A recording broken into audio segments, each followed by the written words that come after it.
This segment is about the prayer, the Gloria. It's one that we all know very well. It has a lot of words in it, but I think you will see that you know them. Starts out with the word Gloria, from which we get our word glory, which is kind of a manifestation of greatness. Excelsus, our word excellent comes from it. It means on high. Right? Deus, we've already seen. Deity comes from that. You might say, I've already seen it. I hope to repeat things so often that you get worn out and say, why is she saying that again? We already know that, right? I want you to know these things. Terra, from which we get terrestrial, of the earth, right? Pax to you, not POX, but PAX, mean our word pacify or pacifist comes from pax, one who puts peace foremost. The word homo means human person, translated often as man.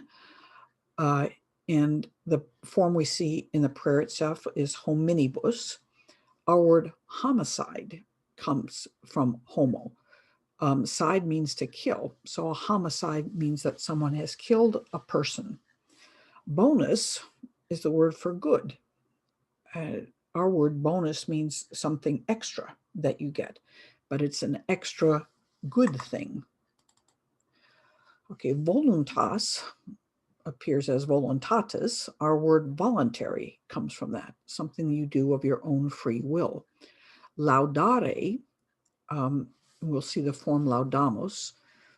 Our word laudatory comes from that. If you're being laudatory of someone else, you are praising them, right? Now you'll notice that for each of the next 5 verbs, we have mus on the end of them, right? This is the infinitive. It's the form you'll find in the dictionary. And then each one of these say we, all right? So laudare laudamus means we praise. Benedicere benedicimus means we bless. Our word benediction comes from benedicere. Bene actually comes from bonus, and dicere means to speak. So benediction means speaking well of God in this instance. We're blessing God. We're speaking well of God. Adorare, our word adore comes from it, and we see laudamus, benedicimus, adoramus. We adore. Glorificare, glorificamos. We are glorifying. And then we have gratia, which you know from probably Spanish, to give thanks, grace. Our word grace comes from gratia. Our word gratitude comes from gratia. And we have agere agimus, to do something or to be an agent. So all of these verbs show up very early on in the Gloria.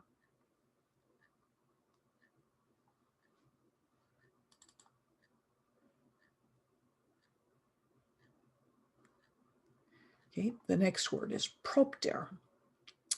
We have a phrase in logic, post hoc propter hoc. It's called a fallacy. It's considered a fallacy. Propter means on account of. And when we use it as a fallacy, you're saying that just because something happens after something doesn't mean it was caused by that. For instance, if you go swimming and you come home with an upset stomach, it might not be because of the swimming. It just happened after you were swimming. It could be more likely of something that you ate while you were there. So post hoc means after something, propter hoc on account of something. Magnus, make America great again. The word that shows up is magnum. It's an adjective. It will qualify a noun.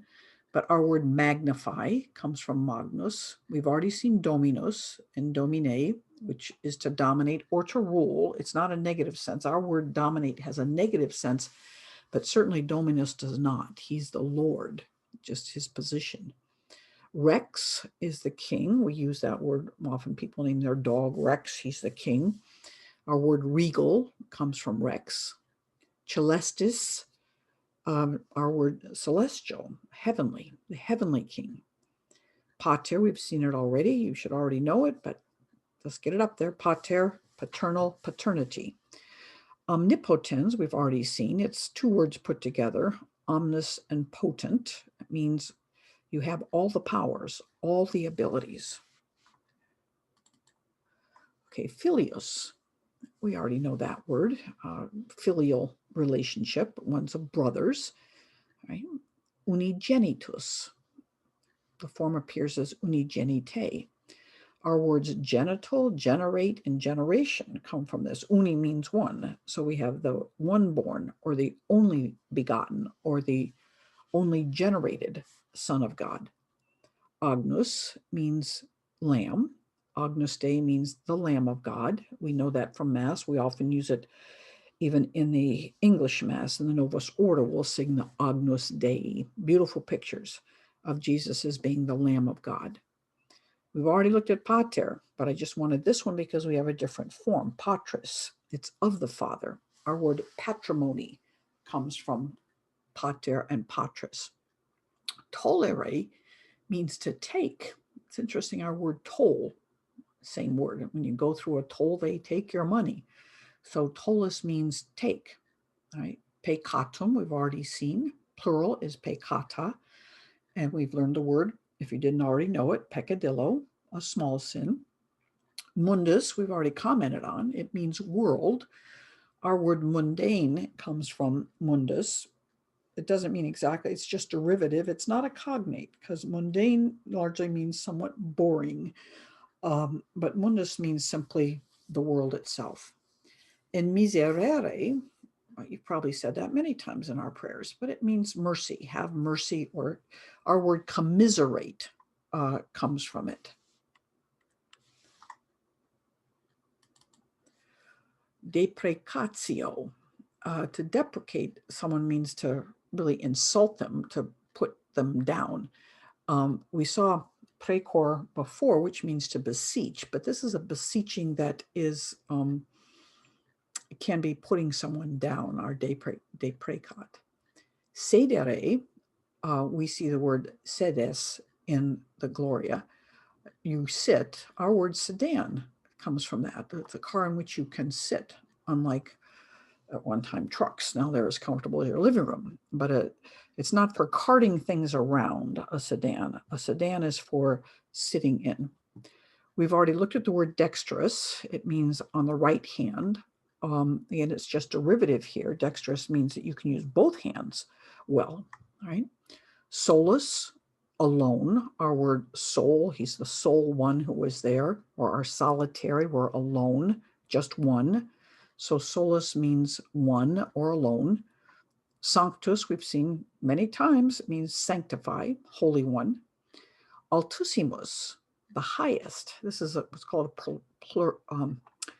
what I was just going to say, superlative. Our word altitude comes from altissimus, on high. Of course, we know spiritus. It looks just like our word spirit. Our spirit looks just like it, and it came from it. A spirit, right? Something that doesn't have matter is really what a spirit is. And that actually comes from the image of breathing.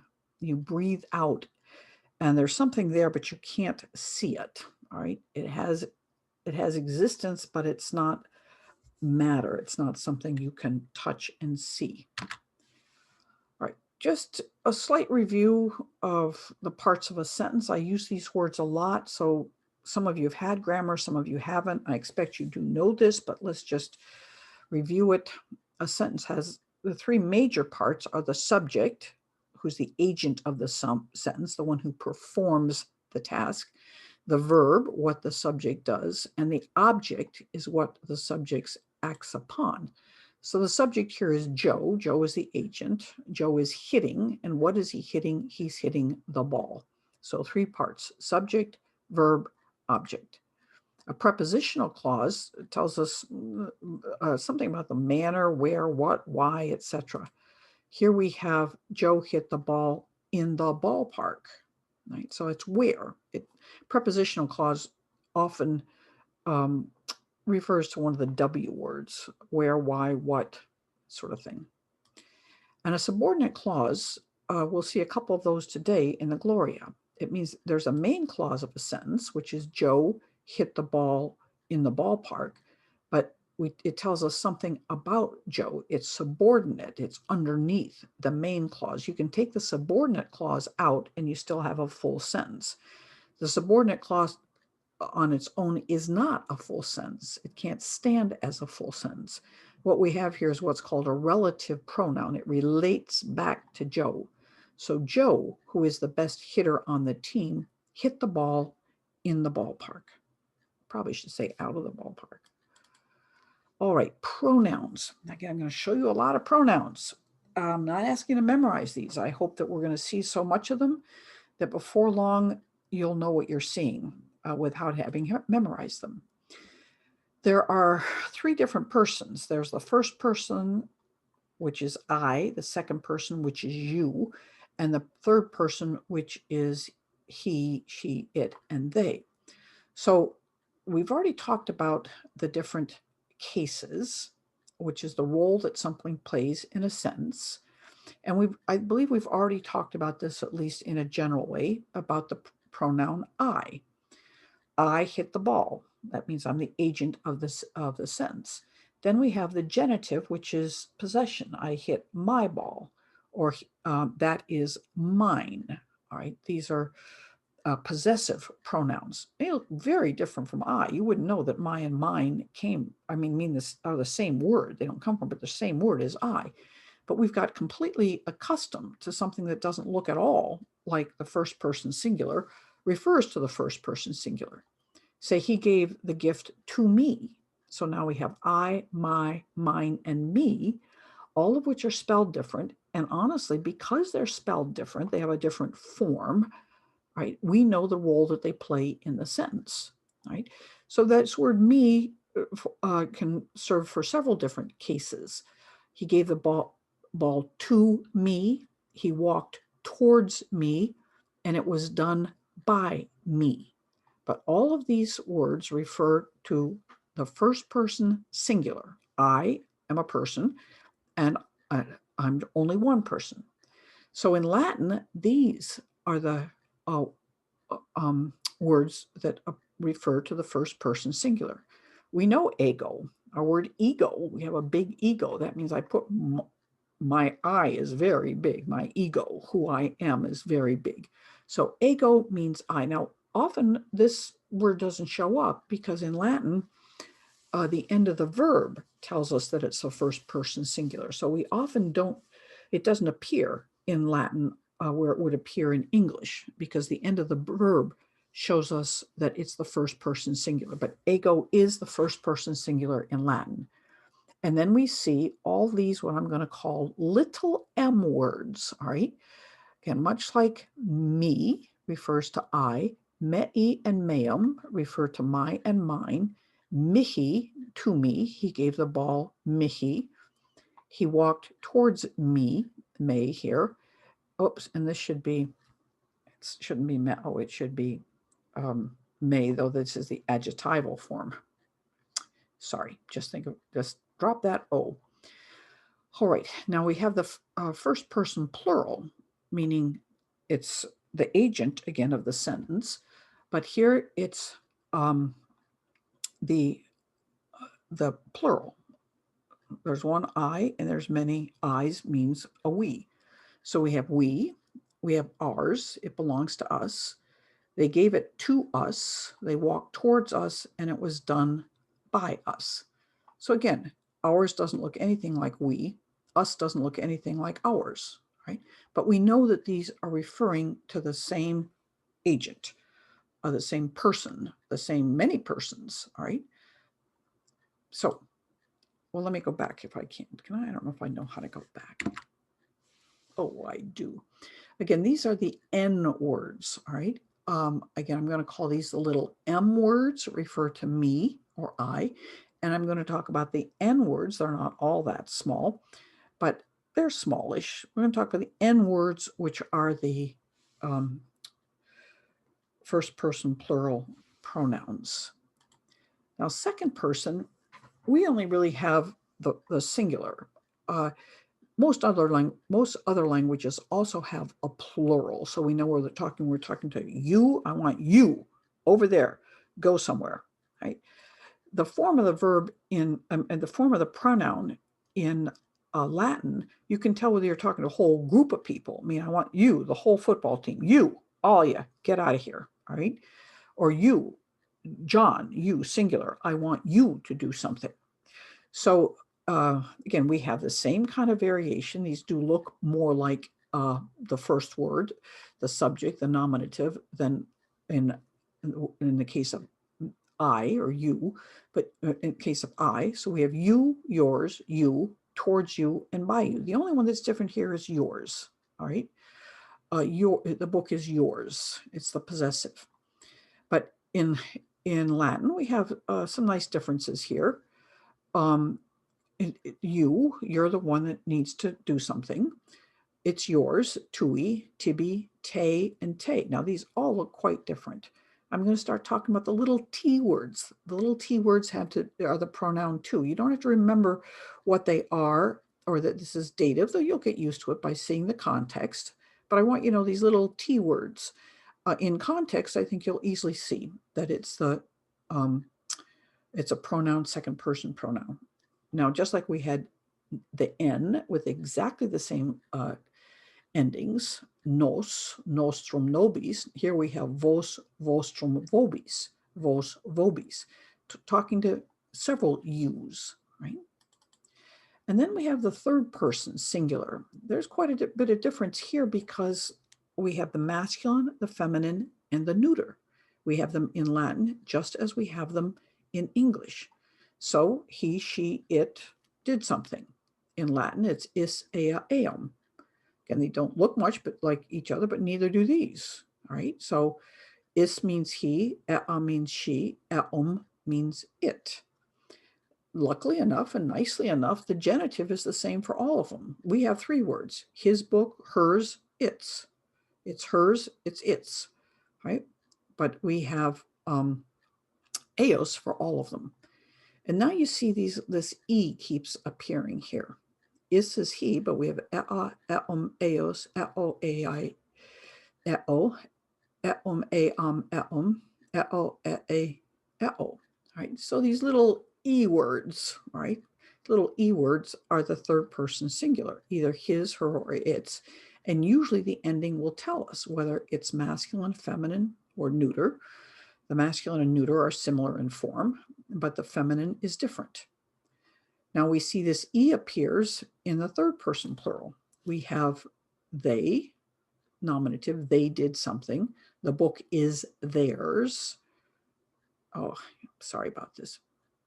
I'm sure there's going to be a way to fix this, but this should be, I gave it to them, not you, but to them. I'm walking towards them, and it was done by them. Right. So all of these are the word them. Right. So let's go to the Gloria. They can't open that specific site. Why would that be? We managed it before. All right. Well, I've got to find it.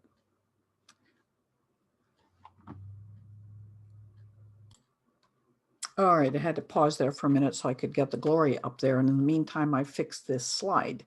So now we have the third person plural pronoun. We have the they, theirs, to them, towards them, by them. Now I just want, and you should be able to click when you get the PowerPoint. You should be able to click on this, and we are just going to enjoy. Gloria in excelsis Deo, et in terra pax hominibus, bone voluntatis, laudamus te, benedicimus te, adoramus te, glorificamus te, gratias agimus tibi, propter magnam gloriam tuam, Domine Deus Rex Celestis, Deus Pater omnipotens, Domine Filii unigenite, Iesu Christe, Domine Deus agnus Dei, Filius Patris, qui tollis peccata mundi, miserere nobis, qui tollis peccata mundi, suscipe deprecationem nostram, qui sedes ad dexteram Patris, miserere nobis, quoniam tu solus sanctus, tu solus Dominus, tu solus Altissimus, Iesu Christe, cum Sancto Spiritu, in gloria Dei Patris. Amen.